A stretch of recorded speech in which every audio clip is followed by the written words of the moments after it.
Coming off the heels of a writer's strike, 2025 should bring us some interesting TV shows and hopefully a few final seasons of our faves. Let's talk about it. I know it might not seem like it because I literally never mentioned it, but I do enjoy a video game or two. Now, I've never played The Last of Us, but I have seen people play it, and I did really enjoy the storyline. Now, I originally didn't know how I felt about the fact that they were turning it into a TV show because TV show and movie adaptations of video games are notoriously lackluster. But after seeing season 1 and Pedro Pascal throwing the girlies, me included, into a frenzy when he said, "It's okay, baby girl.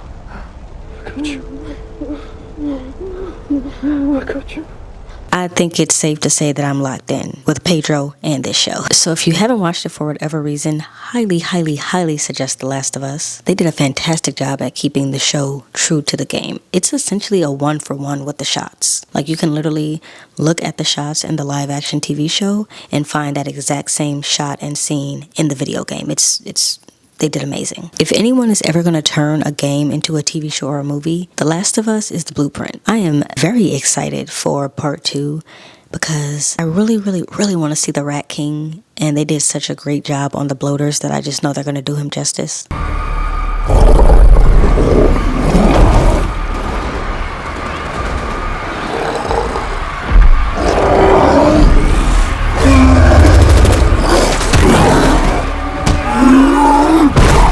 Hey y'all, it's Nae. Welcome back to my little corner of YouTube. We're talking about TV shows today. So if there are any TV shows that you are looking forward to seeing in the coming year, drop them in the comments below. When I first started my channel, I had a series where I would talk about anime shows. Maybe I should run that back now that I'm a little bit more comfortable on camera. But I'm super brand new to anime. I don't like everything. I wish y'all would stop trying to get me to watch One Piece and Naruto because it's just not gonna happen. But I do have my faves: Death Note, of course, Erased, and freaking One Punch Man. I have waited 5 literal years to watch this little bald man punch people, and I'm finally getting it in 2025. I love how I'm saying me like I'm the only one who's been waiting. I feel like I'm the only one who's been waiting. I am beyond ready for season 3. If you're new to anime like me, One Punch Man is a good start. Don't start with Death Note like I did. Don't just jump head first in. One Punch Man is about this little sarcastic bald guy who has the power of 5 million men in a single punch. And he's so nonchalant about it. He'll punch someone and be like,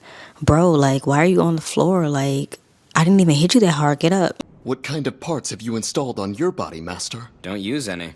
But what about the skin-colored armor on your head? Yeah, that's just my skin, dude. That's odd. You appear far too young to already be bald. So I'm bald! What's your problem, huh? If you like sarcasm, you'll really love One Punch Man. It's easy to follow, it's freaking hilarious, and I cannot wait for season 3. Next up is Handmaid's Tale. Now, I had this on my list of highly anticipated shows for 2024, and when I sat down to script this video, I was like, why the hell didn't we get the final season of The Handmaid's Tale? And on top of that, we also didn't get the final season of Hey You. But then I remember that there was a writer's strike this year, and I was like, oh, that's why we didn't get that. I'm sure that writer's strike pushed back a few different shows and possibly some movies that we were supposed to get this year that we are now getting early 2025. Ironically, we might be living in an IRL Handmaid's Tale / Gilead next year, and I really need to know how to get out of it. So I'm going to need that final season of Handmaid's Tale to use as a study guide. Have we started the point of 45's re-election where we are now making dark jokes and dissociating to get through it? I started that as soon as he won. I am also really looking forward to another season of Yellowjackets. Now, Yellowjackets is a show that I randomly picked up earlier this year because a lot of people said it was good,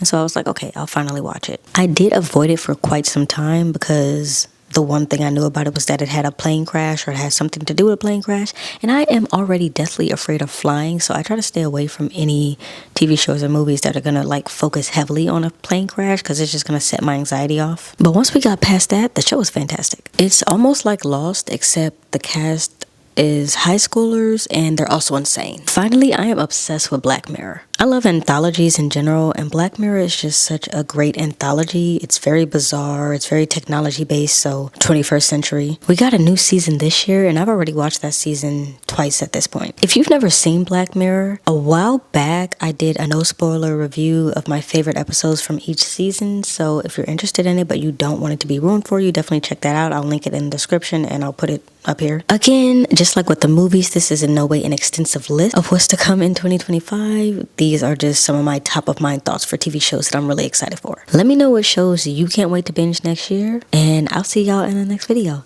Merry Vlogmas! I phrased that. Man, my lips are really dry. I hope I don't look super crusty here. I probably do. My lips are dry as hell. Girl, hello? Hold for sound. Coming 2020. And that's all, folks. Is that what he says? I don't know what he says. We wish you a Merry Christmas. We wish